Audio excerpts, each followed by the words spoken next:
নমস্কার বন্ধুরা, অন্নপূর্ণা যোজনায় যারা যারা এখনও টাকা পাননি তাদের টাকা কবে থেকে দেওয়া শুরু হবে আজ তার ফাইনাল তারিখ কিন্তু ঘোষণা করা হয়েছে সরকারের তরফে।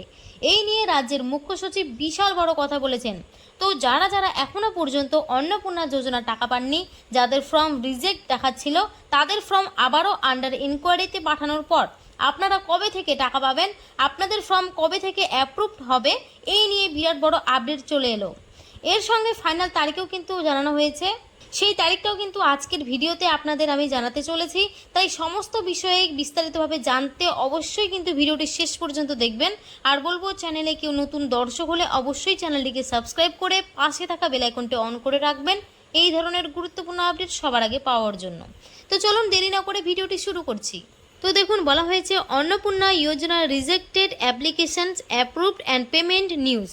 চলুন বিস্তারিত দেখে নিই কি বলা হয়েছে। আজ 15ই জুলাই রাজ্য সরকারের অন্নপূর্ণা যোজনা নিয়ে এলো এক বিরাট বড় ঘোষণা। আপনারা যারা দীর্ঘদিন ধরে অধীর আগ্রহে অপেক্ষা করেছিলেন, যাদের ফর্ম রিজেক্ট হয়ে গিয়েছিল, যাদের নাম লিস্ট থেকে বাদ পড়ে গিয়েছিল, তাদের জন্য বড় সুখবর। রাজ্যের মুখ্য সচিব মনোজ আগরওয়াল সরাসরি নির্দেশ দিয়েছেন, অন্নপূর্ণা যোজনায় কর্মরত কর্মীদের হাতে সময় খুবই কম, তাই কাজ শেষ করার কড়া নির্দেশ। সবথেকে বড় প্রশ্ন, টাকা কবে ঢুকবে?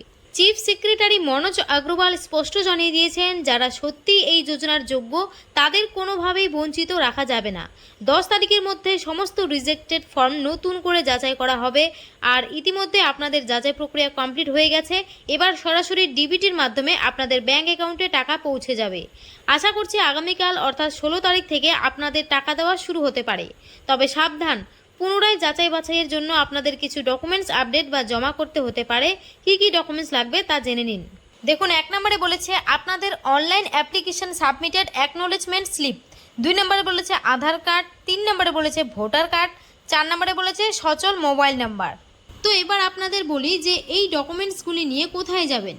যাদের এখনও পর্যন্ত ভেরিফিকেশন হয়নি বা ব্যাঙ্ক অ্যাকাউন্টে টাকা পাননি, আপনাদের কিন্তু নিকটতম ICTS এর যে কেন্দ্র আছে বা আশাকর্মীদের সঙ্গে যোগাযোগ করুন, অথবা সরাসরি আপনারা স্থানীয় BDO অফিস অথবা SD অফিস কিংবা পৌরসভা অফিসে গিয়ে খোঁজ নিন। মনে রাখবেন, যত তাড়াতাড়ি আপনাদের এই ভেরিফিকেশন হবে তত তাড়াতাড়ি কিন্তু আপনাদের ব্যাঙ্ক অ্যাকাউন্টে এই প্রকল্পের টাকা দেওয়ার কাজ শুরু করা হবে। ইতিমধ্যে যাদের ভেরিফিকেশন কমপ্লিট হয়ে গেছে তাদের ব্যাঙ্ক অ্যাকাউন্টে কিন্তু আগামীকাল অর্থাৎ 16ই জুলাই থেকে কিন্তু আবারও টাকা দেওয়া শুরু হতে পারে। এবার সবথেকে গুরুত্বপূর্ণ তথ্য হলো যে সমস্ত কিছু ঠিকঠাকভাবে ফিল আপ করে জমা দেওয়ার পরেও কাদের ব্যাঙ্ক অ্যাকাউন্টে টাকা দেওয়া হবে না। তো যে সমস্ত মা বোনেদের ব্যাঙ্ক অ্যাকাউন্টে সমস্যা রয়েছে, যেমন অনেকের ব্যাঙ্কে এখনও পর্যন্ত কিন্তু ডিবিটি লিঙ্ক করেননি, আবার কেউ ব্যাঙ্কের KYC আপডেট করেনি, ব্যাঙ্কের সঙ্গে আধার লিঙ্ক করেননি, তারা কিন্তু এই প্রকল্পের টাকা পাবেন না। আপনি অনলাইন বা অফলাইনে যতই নির্ভুলভাবে ফর্ম ফিল আপ করে থাকুন না কেন, আপনার ব্যাঙ্ক অ্যাকাউন্টে কিন্তু টাকা পাঠানো হবে না।